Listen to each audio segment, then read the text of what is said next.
10:45. Ayan po, nakapag-desisyon na po ako.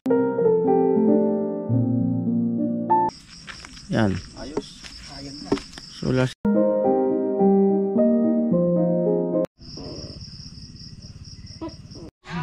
Wow! Shout out sa mga Ilocano.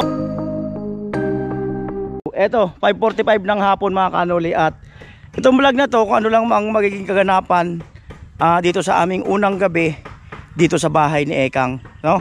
So yan. Yan, no? At kanina mga alas 5, naligo ako mga kanoli dun sa gripo nila Ekang. At yun na nga, ay ano naman siya, makakapuno siya ng mga isang timba. Tapos mga sandali din lang magkakaroon na uli ng, ng tubig or burabod. So madali lang naman. So nagkakatubig naman, hindi naman talaga nauubusan.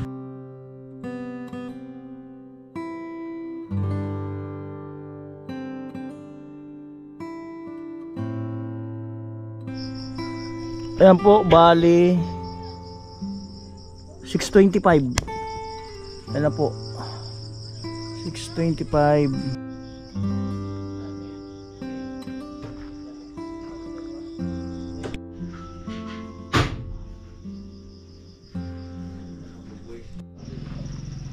At yung nakamotor si Jibs na pula sa si Vince, bumili ng tubig.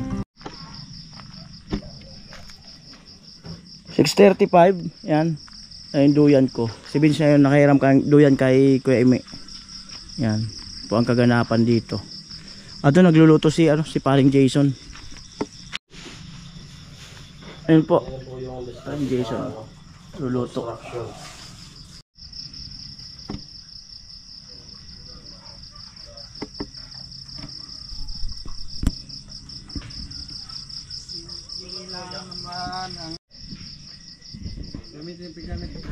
Kaya po 7:05. Ay katapos ko lang mag-edit ng vlog. Yan.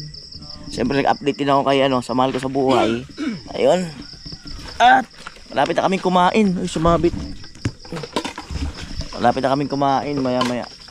Mamaya ipaparinig ko sa inyo yung huni ng kuliglig. Meron na, pero mahina pa. Para ma-appreciate nyo talaga na nasa bukid. Baka may manok dyan mamaya, alam nyo na. Yung sa pula nag-uugas ng plato. Vince TV nakaduyan. Pasok tayo dito mga kano. Update ko sa ulam namin. Yan, tatay. Doon siya kanina nakaupo. Pasok sa loob. Yan po. Yan. Sarap naman ang luto. Paring Jason. Yan o.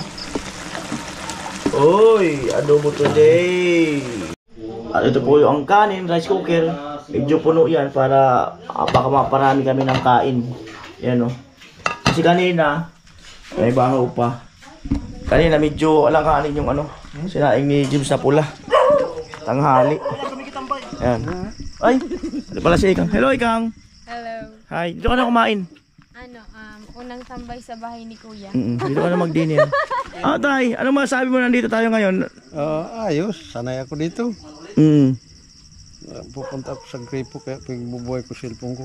Ilaw, flashlight. Yan po. Ay, nag-message na si Joshua. Wala. Tuloy daw yung allowance niya. Allowance lang. Yung 450 tuloy yung allowance babae. Tuloy nga raw. Nagsabi din nung isang araw, dumaan doon. Nagyayabang nga sa Kuya.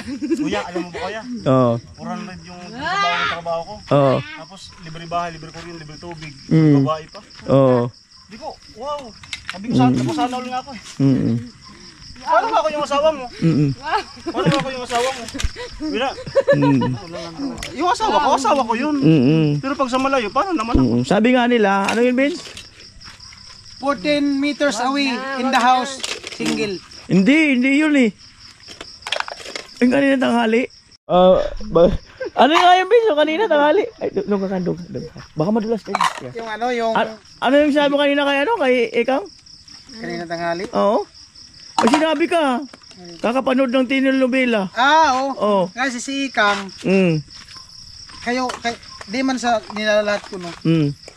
So ako lang. Mahilig kasi sa manood ng mga teleserye, drama, iyakan. So sabi ko sa kanya, huwag ganun Kang. Kasi panay mo panood ng ganyan, maghihinala ka sa asawa mo. Ba't Kasi dami mo nang alam ah? madadala siya eh. Dami mo nang alam ah. Hindi, sinasabi ko lang. Oo. Kasi panay mo panood ng mga drama, teleserye, yung about sa away ng mag-asawa. Mm.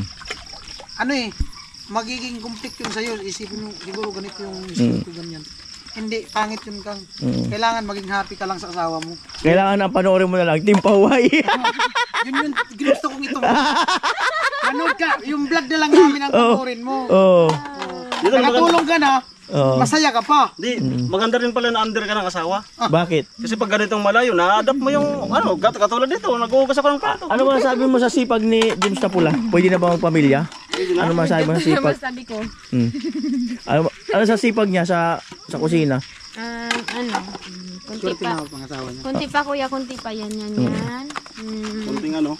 Di, madali lang dapat sinabi mo sa kanya. Sa sipag niya sa kusina, Wala siyang asawa. balang araw magkakakwarto din siya. Sa kwarto na siya maghuhugas. Sa kwarto na siya maghuhugas. Magkakaroon niya ng kwarto. Hindi. Ano? Ano? Duyan. Oh, yan na lang daw. Duyan sa kusina. Doon daw sa kusina. O, di ba? Ayos ka nga, mayos ka nga. Oo, mikos-mikos na yan. 7:13 ng gabi. At tawag na si Kuya Jason, kakain na daw kami. Kain po tayo mga kanoli. Samahan niyo po kami mag-dinner. Yan. Ekang. Ben, dali mo ang bangkong isa.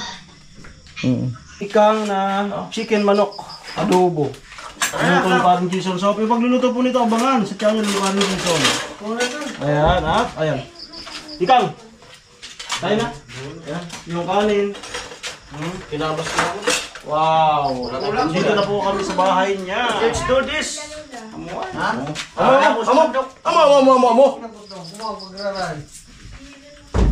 Iba man yung pagkain nyo. Iba man dito. Hindi, nagdudig lang niya, kakain.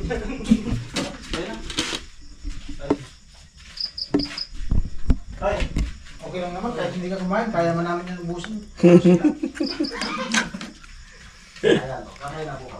Okay lang, kahit hindi ka kumain, kaya man namin itong ubusin. Pipilitin namin. O, kahit masama ang loob namin. Ayaw mong kumain. Alam mo, yung sama ng loob namin. Anong kunik? Cute yung handok mo yun. Kain ka na muna. Sige, sige. Bago mo matapos nila. Yun. Sagabal mo. At ayun, sabi ng matanda, pag huwag na itataon. Ito, gagamit ang tinidor. Gigilid na yun eh. Ayan, dinner na po. At yan po, kasabay namin si Ekang. First Kain. Unang kain Tatay, sa bahay sumasabot na ni rin. Ikang. Tuko. 8:22.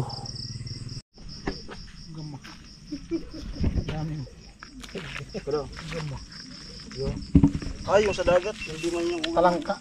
Ayan po, solar. At ilalagay po. Yan. ayos. Solar sit. Solar system. Sulasok.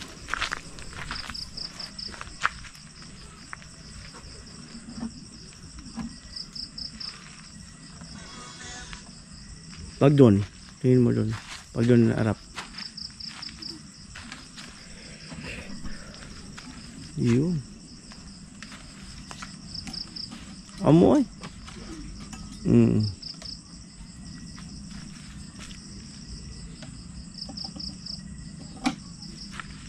Amo.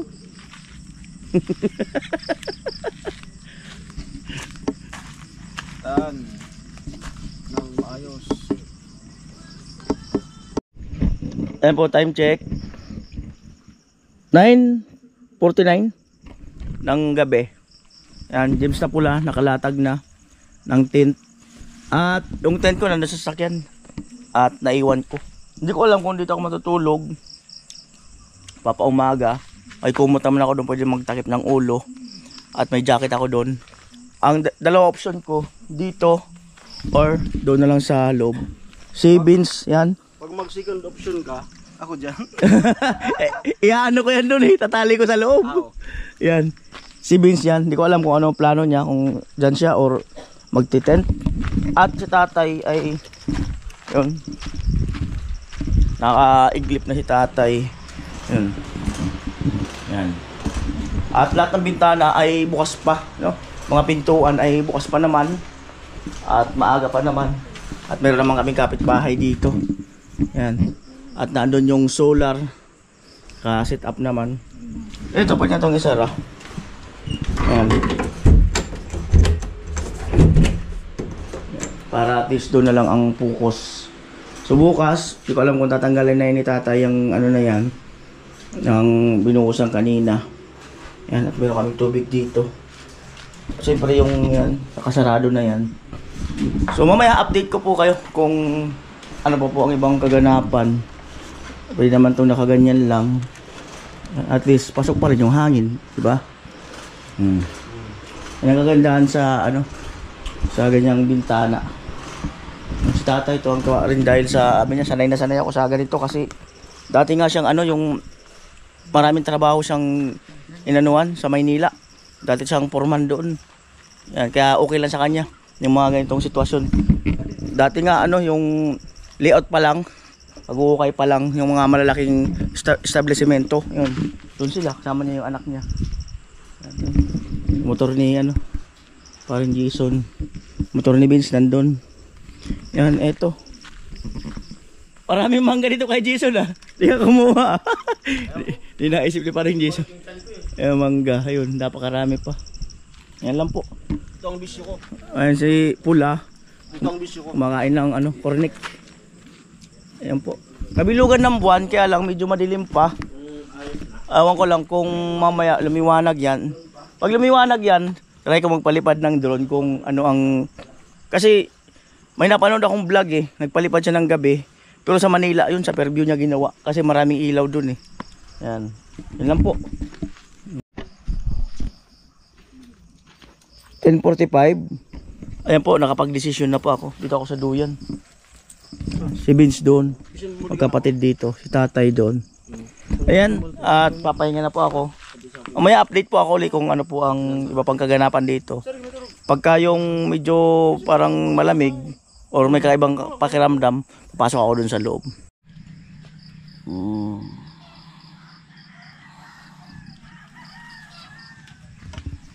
Ayan, mga kanoni. Nagigigil sa gabi. Hindi ako nakapag-update. Anong oras na? 5:18. 5:18. Lumipat ako dito kasi nilamig ako eh. Nilamig ako sa Duyan.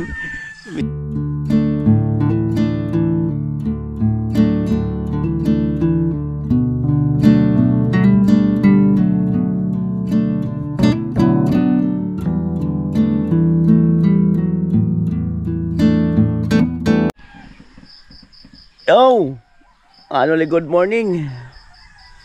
5:21. At kagabi nilamig na ako dito.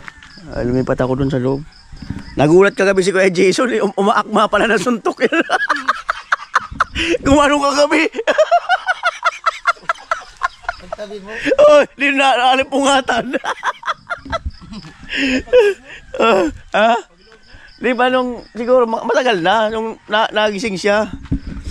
Ayun, may buwan. Ayan po, bali alas 7 na ng umaga. Ayan o. At prepare na, no. Ligo, yan, toothbrush at iba pa mga gawin. At syempre preparation naman sa paggawa ng bahay ni ano ni Ekang. At tatay maliligo na. At yun lang po ang kaganapan ngayong unang gabi namin dito sa bahay ni Ekang. Salamat po muli sa inyong lahat. Wow! Shout out sa mga Ilocano. Ayun, kailangan mo kasi mag-isa para may kumaya eh.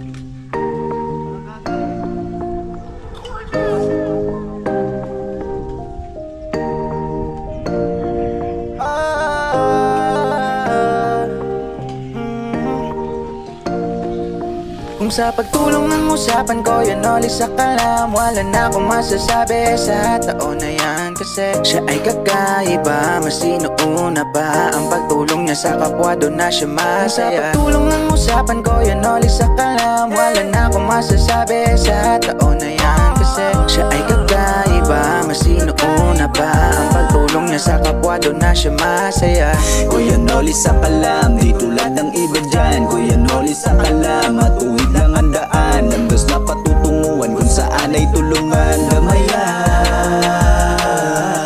kapalaran, sadya makabayan. Wala na akong masasabi pa dyan. Pagtulong sa kapwa kayang ganapan, Kuya Noli sa kalamlam. Dami nakakaalam-lam, matagal na ring ramdam-dam. Sa kahirapan ay may pakialam, salamat sana ipagpatuloy mo yan. Pagtulong sa kapwa ay mahalaga, huwag makinig sa iba. Ba, kaya mo yan magtiwala, handa kaming sumuporta. Sa Diyos lang ay maniwala, huwag na huwag kang manghihina. Hina, hina.